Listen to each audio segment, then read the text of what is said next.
Alrighty guys, so a little bit of a different intro to our videos, but our air compressor pump broke at the shop and we obviously need that so we can cut parts for you guys. And the Harbor Freight, I use Harbor Freight air pump on the compressor. The Harbor Freight nearest to me didn't have it, so I had to go a couple towns over to pick it up, and definitely not a bad road trip.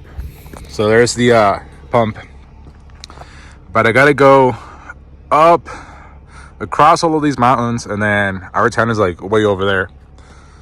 So this is going to Jerome, Arizona. I didn't stop at the proper viewpoint, but like all of this stuff used to be a mine at some place. Like that's what all those structures used to be for, is a mine. And then Jerome would be like over there for, you know, all of you guys that know. But yeah, absolutely beautiful. Ended up stealing the wife's car to come in this trip. Man, I'm gonna get stuck behind that truck. We're gonna head back to the shop, throw that pump on the compressor, and get back to cutting. Just prepping her, just prepping her. But you know, how can you? Alrighty guys, so as you can see, we've got the new pump on the compressor. It actually went pretty well, other than a little bit dirty. It went pretty well. I did decide to take off a lot of that stuff just because we actually had a lot of stuff. We had a lot of stuff that we had to cut yesterday. Well, it kind of shows just to make the easiest path into the air compressor. In the future, we do want to tie these two tanks together to have more air in the shop and figure out a way to better cool the air and be able to have it out of the system, which is one of the reasons why I want to hook up that other tank, because I believe going into two tanks, it might help condensate the water better. But anyways, huge success.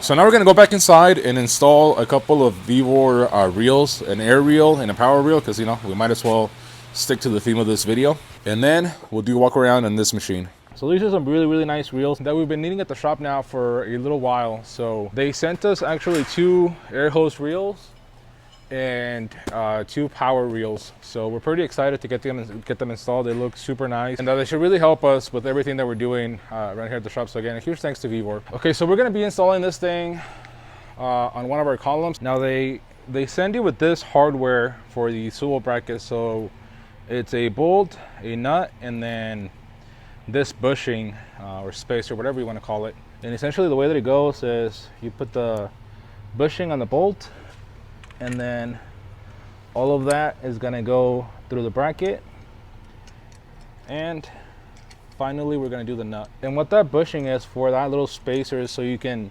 tie in the bolt and the nut nice and tight and still be able to swivel this around, because that bushing is thicker than these 2 plates. So even though you're going to torque it, it'll still allow you to swivel this around. So yep.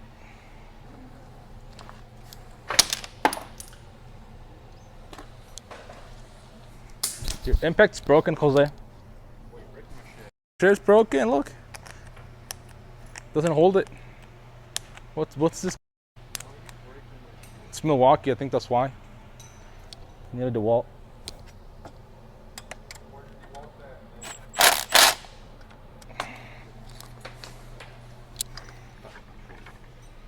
Can you reach?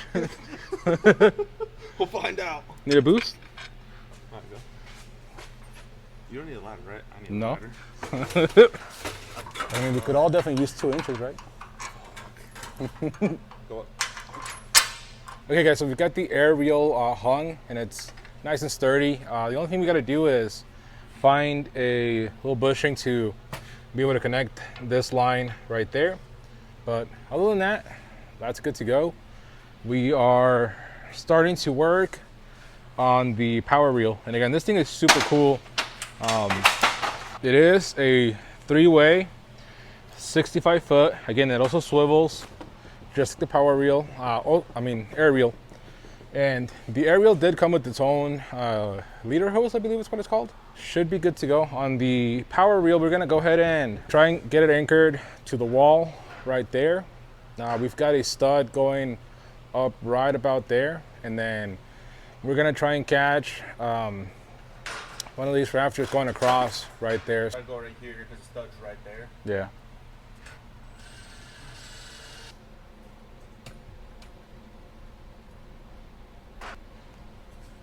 looks straight. Is that going anywhere? Let's find out. Oh yeah, that'll work. I mean, I think that'll do. Yeah, we're literally at the other end of the shop. Hell yeah. So the cool thing about air reels and power reels, other than you can, again, pull them out to wherever you want them and then lock them in place, maybe. So yeah, like that. But you can also adjust these stops to wherever you want it. So say that you wanted to hang it off the roof. You can put it on the roof and then adjust these stops so that you can just pull them down, you know, from the ground level, obviously, and drag them to wherever you want to. So just like with this power reel, Jose just adjusted the stop so that it's right here by where we need it. Next step's gonna be replacing that light bulb over there because it burnt out. And luckily we have this forklift, which has become one of my favorite tools in the shop. That being said, this thing needs a lot of work too, so that's gonna be coming here pretty soon.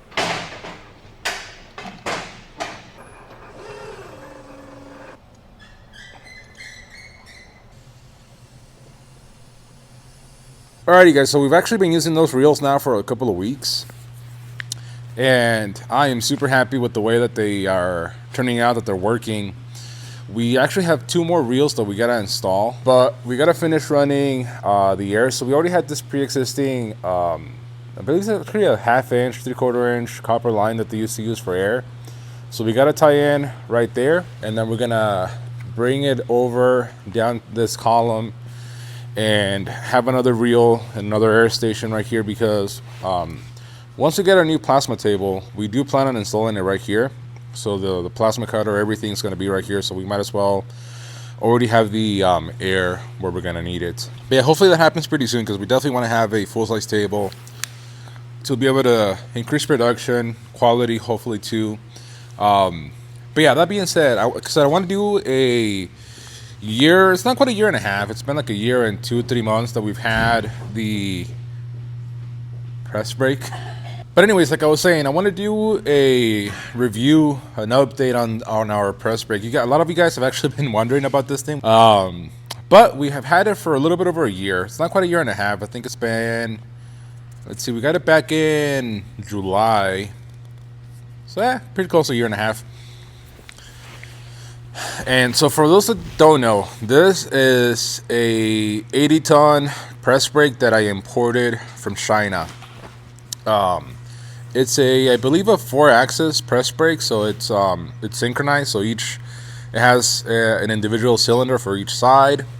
The bag gauge moves in and out, up and down. And again, it's fully CNC press brake.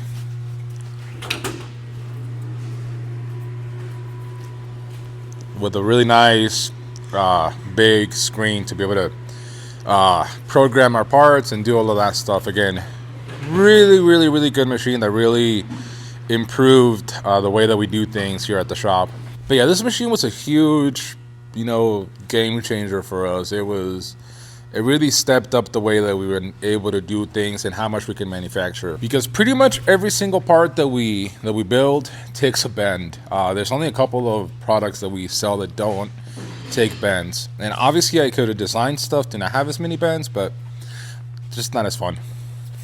And stuff just needs to have bends, right? If it didn't have so many bends, it would have a lot of welds, and a bend is stronger than a weld. So like for example, our coil buckets has 1, 2, 3, 4, 5, 6, 7, 8, 9 bends for just one part.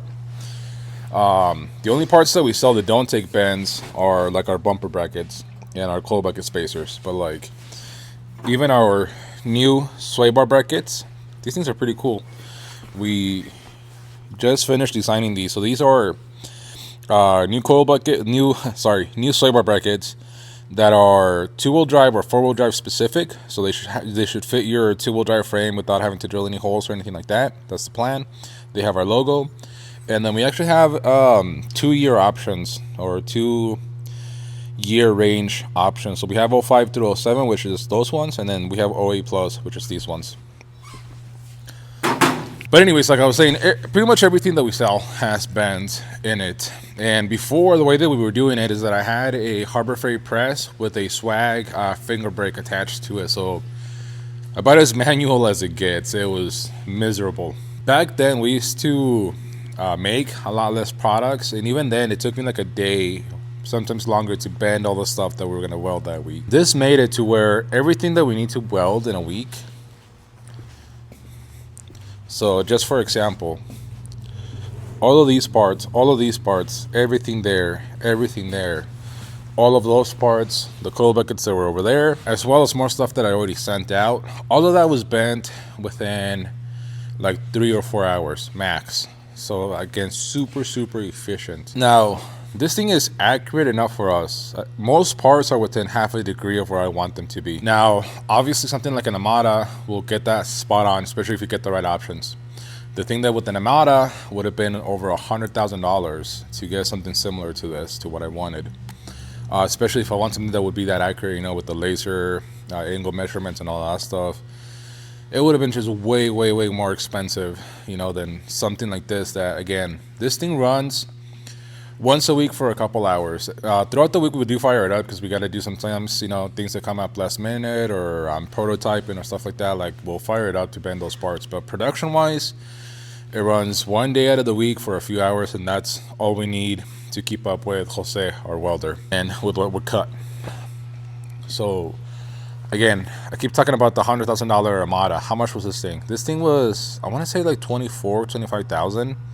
Already delivered to our shop. So a great deal for what I feel is a really good machine for the price point. I mean, knock on wood, right? But I haven't had a single problem with this machine. It has been flawless the entire time that I have owned it. I've had problems kind of learning how to program it and stuff like that, but like once I learned that, it's been great. We are coming up on maintenance on this thing. We gotta definitely give it, for one, a good cleaning, and I do have to flush out the hydraulic fluid on this thing. But other than that, like I said, it's been flawless. It's been great. I did buy this from Rongwin in China again. They imported it, and if you guys remember, I bought this machine, and then I bought a wide belt sander. Let me show you where that's at right now. That's out here. And obviously it being out here means that it is no longer working. They pretty much never worked from the beginning. From the moment that I saw this thing, I was actually in shock. Because like I said, the press brake, amazing piece of machinery. Like, even the welds, the few welds that are on it and stuff like that, they're really good. Which, if you know shiny stuff, the welds usually suck. That stuff, everything on that machine was built really well. I'm really happy with it. This thing, from the moment that I unpackaged it, I noticed that someone different must have built this machine. Rongwin doesn't build these, I'm pretty sure. They probably just buy them from a machine from another company, and then they resell them, because it was a complete piece of garbage. Again, every weld was horrendous, overspray everywhere, all scratched up. So like all of that rust was because it was scratched like that. It got here all scratched up and stuff like that. And we always had problems with it tracking right. Within a few weeks of owning it, I don't think it made it to a month, we actually had problems with the motor on it. It actually broke, which that in itself was a huge ordeal, trying to get the replacement part, because it broke when it was supposedly still under warranty. And the first hurdle is that they couldn't find the right motor. They didn't know what motor went to this, and the motor plate on it had fallen off, so I didn't know what motor was in it. They didn't know what motor was in it, because again, I don't think they built it, because I feel that if they would have built it, they would have had a spec sheet or something that told them what motor came with it. But we finally figured out what motor we needed. They sent it over. That took forever. I had to pay all kinds of import fees and stuff like that. It ended up being way more expensive than I would have if I would have just tried to buy a motor here locally, which probably would have lasted longer, because within a month of replacing that motor, it broke again.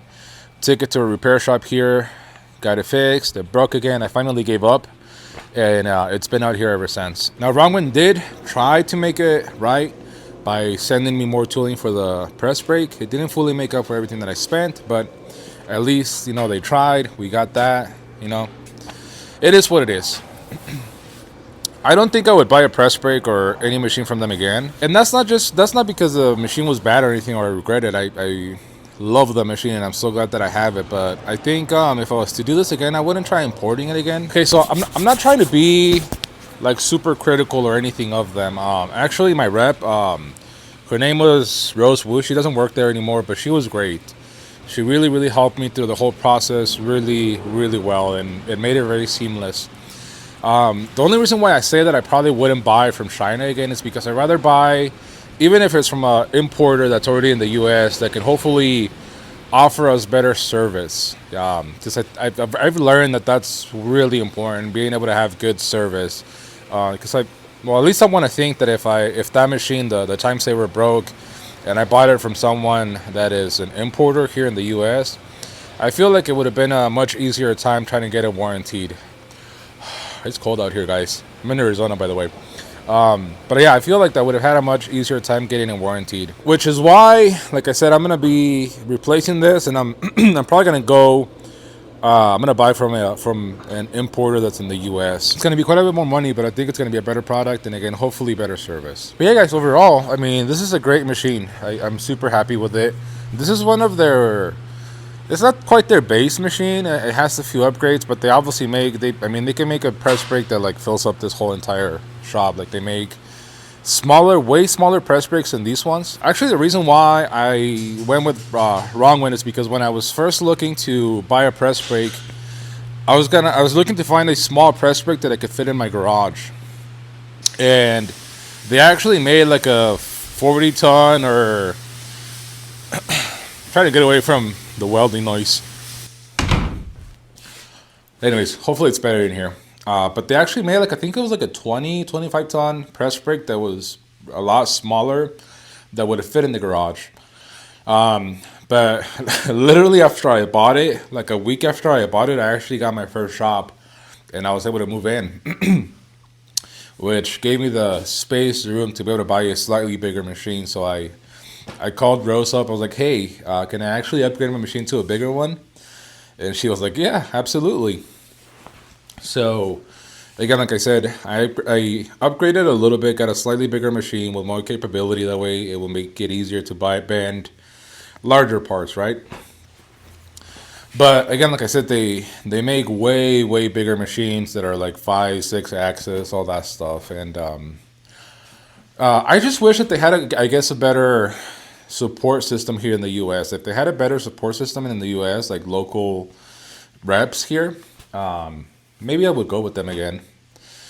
But I mean, yeah, guys, hopefully you liked this video. We'll be jumping next video back on the single cab. As you can see, it's on jack stands. That's because we're ready to install our new 2008 Plus leaf spring hanger kit on that truck. So we're going to be pulling the bed off of it today, installing the new kit. That'll be part of next week's video. Hey guys, so I was actually thinking that if I'm talking about this thing, I might as well bend something, right? I guess I'm going to walk you through the whole process of running this thing. The first thing we do is turn it on. We have this thing hardwired to our power. Obviously, it's got a breaker and all that stuff, but it's, straight to our panel. We kind of let this thing warm up a little bit. And again, this thing comes with a super nice screen. I really like this whole touchscreen interface system. Everything that I need is super accessible. So I guess let me kind of show you some of the things on the screen, because I know that it has a lot of stuff, right?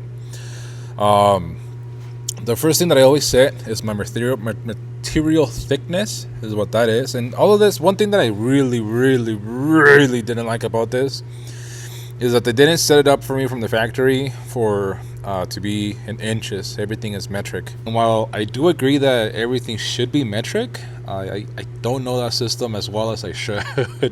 And everything that I design it in inches, obviously, right? So I have to, like my little bend maps. Luckily, it's really easy in my software to convert everything to be metric. But it is one thing that I do hate, that I wish they would have set it up for inches. But anyways, we'll set the thickness. We'll set the length of the bend, the material. Everything that we do is steel. These two little icons are for the tooling. So I have two sets of tooling. I have this one, and I have this one that's a little bit bigger. So I set that depending on the thickness of the material, the bends that I need. We set that up. That little thing with an A, that's the angle. So I set up the angle that I need. This other one is how long the bend is going to be. So like how far away these fingers need to be from the center of the bend. We set that up. This other one, it's essentially how high or low you want the fingers. Right now it says -9 because we have it to where it uses the back part of the finger, not the front part. We'll use that part of the finger in that one. So you want to do that when you want the material to rest on the finger to help you hold it up. That way, if it's really long, you're not struggling to have it butt up to that. It'll just rest on the finger. And these things right here, what that does is your compensation. I call it correction. That's the way that I learned it on the machine that I used to use. So say that we set the bend that we're going to do at 90 degrees. And this is what pretty much every machine, I believe, again, other than the really high dollar machines, and probably those ones need calibrated too.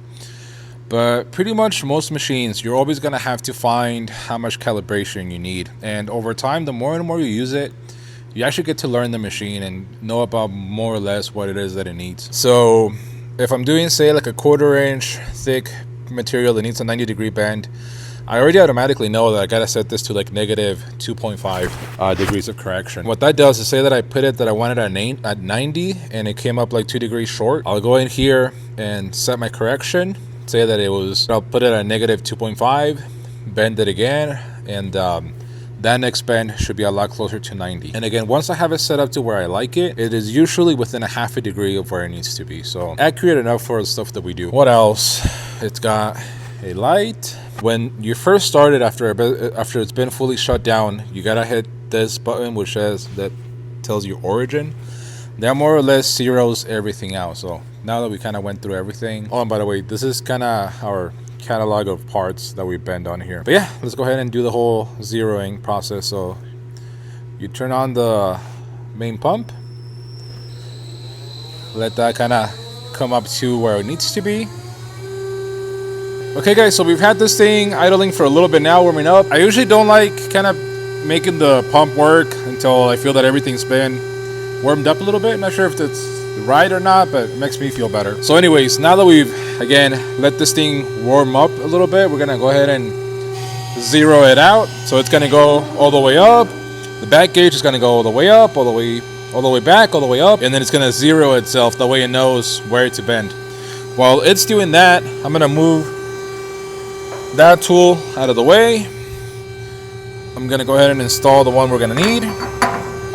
So now it's a green start, so that means that the machine has actually zeroed itself out and we're ready to start. We're also gonna turn on the light, hit the start button. I'm gonna go to the program that I want to do, hit start. Another thing that I like doing is I actually put gloves on whenever I'm handling this material. This stuff is pickled and oiled steel, so it doesn't have mill scale or anything protecting it, so it will rust. It's better steel for fabricating, for welding and stuff like that, but it does rust pretty easily. And as a matter of fact, like all of our parts, after we're done welding them and everything, before we package them, we clean them and we spray them with an anti-rust spray. That way when they get to you guys, they shouldn't be rusty. So again, just an extra step that we take to make sure that our products are good. And like I said, this material is a lot better than regular hot rolled steel. It still has mill scale, but it is more delicate, I guess. Anyways, oh, and by the way, this is one of the parts for a coil bucket that we make with TSW. So this would go on a Raptor. So we're gonna go ahead, put it up to the back gauge, and again, we're using the back part of the teeth. That way I'm not having to hold it up. So like if I was there, I would have to hold it the whole time. This way, I can put it up to the fingers, leave it there. We step on. So we got two pedals, right? The orange one is to raise it. The blue one is to lower it. So we're gonna step on it. It's gonna come down. And there we go. It's bent. Okay, I've got my little angle finder deal right here, and this bend should be at 70 degrees. So let's see where we're at. So we're at 69 9.9, and that was literally right after starting the machine up and being its first bend. So again, like I said, this thing is pretty accurate for what we need. Again, the range that I've seen is half a degree, which is, again, I think it's pretty good. We can definitely work with that, but again, that was nearly 70 degrees, which is what we need. So now we're on the next program, 2 out of 6. So we're gonna go ahead, let it go, because you don't want your fingers anywhere near that because it will chop them off. All right, so this bend should be at 90 degrees. And we're at about 90.6. So again, about half a degree, a little bit more, but still close enough to where I'm okay with it. It'll work for what we need. Let me turn this off. So yeah, there we go again.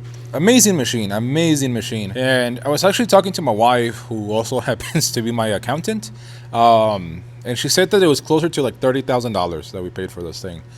Again, great deal, amazing. And for a company like us, you just can't beat it. I know that you guys don't like these type of videos too much. Don't worry, we have plenty of stuff coming for that. But like I said, I've been asked about this machine a lot lately. So yeah, if you guys are in my shoes, you're a small business, you can't afford the $100,000 machines, and obviously do everything with your own research, you know, be sure that everything's good. Like, this was like almost a year process for me, finding the right company, making sure that they weren't going to screw me over, that I was going to get what I paid for. I was very meticulous. I did a lot of research before I got to this point, and I don't regret it.